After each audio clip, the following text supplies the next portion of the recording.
welcome back to another episode of PTK. I'm your favorite girl, the only Atinike that cares. We're back from our break and I miss you guys so much. But you know, at some point in our life, we need to take a break so that we can be better. I hope you like what you see. Today, I have two guests in the building. This is Eniola Babalola and this is Tobilo Baido, we know as GB Gong Gong.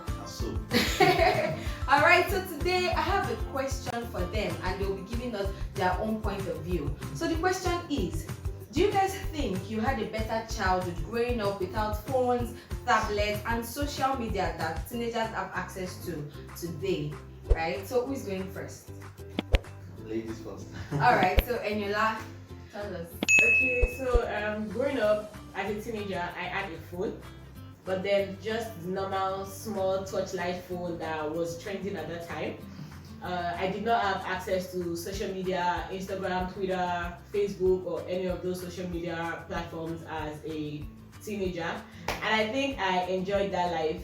So growing up, I did not have Instagram and WhatsApp or Facebook as a last resort to boredom, or as a last resort to venting of anger, or I did not have my aspiration goals and things I look forward to as things from Instagram. So it wasn't like I was seeing somebody all slayed up and all of those things, and you get, and that was my goal in life because I was always seeing it on Instagram and all. You know, whatever you feed your mind with, that is what you produce. So exactly. So I had more of the family time. I had more of the family bonding because that social media was not there. So at the end of the day, whatever it is you are doing, you are falling back to your family. Whatever anger it is you want to get angry, you are falling back to your family and all of those things. So social media wasn't a last resort, and I think I enjoyed that kind of life, like childhood. I was always with families. I was always with friends. Yes, I had a whole very tight bond with friends, colleagues. I said colleagues, sorry. My classmates and all of those things, family, cousins. All of that life was just good. We got to talk about things we do in school, things that happen, and all of those things like that.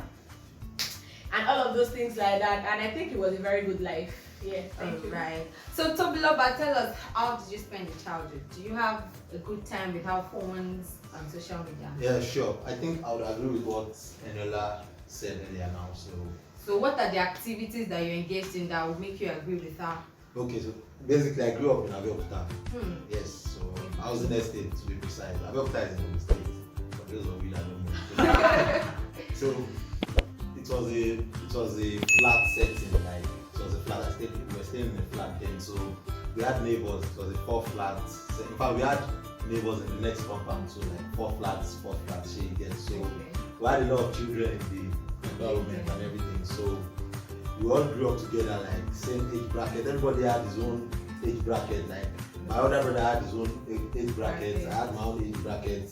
Then my younger sister too. So we all had ourselves like that. So basically, it was very easy for us to interact, you know. So we usually had games like Sway, 10, I call on. You know those kind of games now. Yeah. So it was fun then, and I don't see that happening now with children of nowadays. Yeah, because they're so into their I was on phone. Instagram, was it last week or 2 weeks ago, and I was seeing a 10-year-old girl calling herself a social media influencer. Wow. Come on, these people don't see life at all. So they're always with their phones, always stuck to their phone and everything. So basically, I think we had a better childhood without our phones, social media, Facebook, Instagram, and Twitter. So Alright. that's it for me. Alright, thank you. So having said this, are you saying parents shouldn't expose their children to phones and social media? We are not necessarily saying they shouldn't expose their children and words to social media because the world is now evolving now. We all know technology is the in now. There are so many things you can do online now. You can do your assignments, your researches, you can conduct researches too online now. Also, if you go to YouTube now, you can learn anything. Exactly. Just go online, just type whatever you want to do and YouTube will bring it for you. You can learn how to make beats, you can learn how to make your so many things you can do online now. So technology you can't still take the place of technology away. So what we are just saying is they should try to regulate. Okay. You understand? So they should just try and regulate the use of technology and social media, Facebook, Twitter, and Instagram. So I think it's something we can't do without now. So we have to live with it now. Exactly. So Eniola, what do you think? But then I feel as much as it is very important for the children to be technologically inclined, Exactly. the parents should not make the teenagers adults already. True. So it is not like you're not going to have a phone, but then that part of, mommy, I have an assignment, but I got you a phone. Exactly. Mommy, my teacher told me to do this, but I got you a phone. Do parents actually know what these kids look at on the phone? How sure are you that every time they want to Google what is a noun, it is actually what is a noun they are imputing? I mean, if you will try to search some words, and you just impute the words, it has different meanings. And then Google will bring out different alternatives for you. What if the children want to explore those options too? Exactly. So it is very important that parents guard the children. They know what they are up to with the phones. The phone should be for their own growth. Yeah, all of the, I want to do my assignment, but then the parents should not just leave the children alone to go ahead to do whatever it is they like with the phone. Also, the parents should learn to control their frequent usage of phone.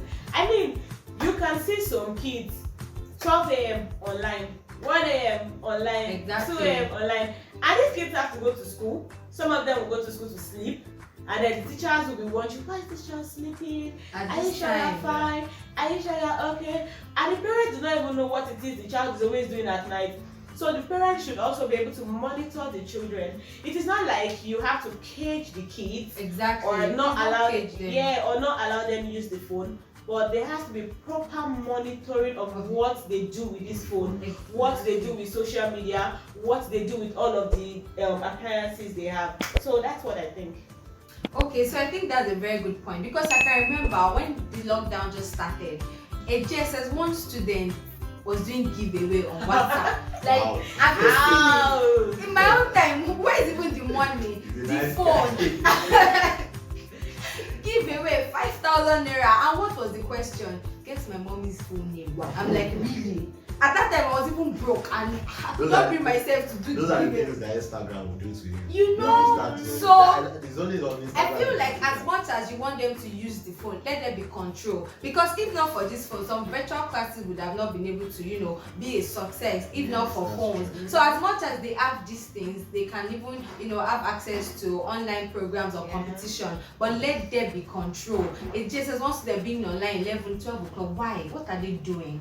Right? So that is what we're saying. Thank you so much. The question is, what do you think your childhood is like? Do you feel you enjoy your childhood without phones, or you enjoyed it with phones? Drop your comment down below and let us know. Don't forget to like this video, subscribe, share, and if you'd like me to bring these two people back on the show, please do let me know. Thank you. Bye. Bye.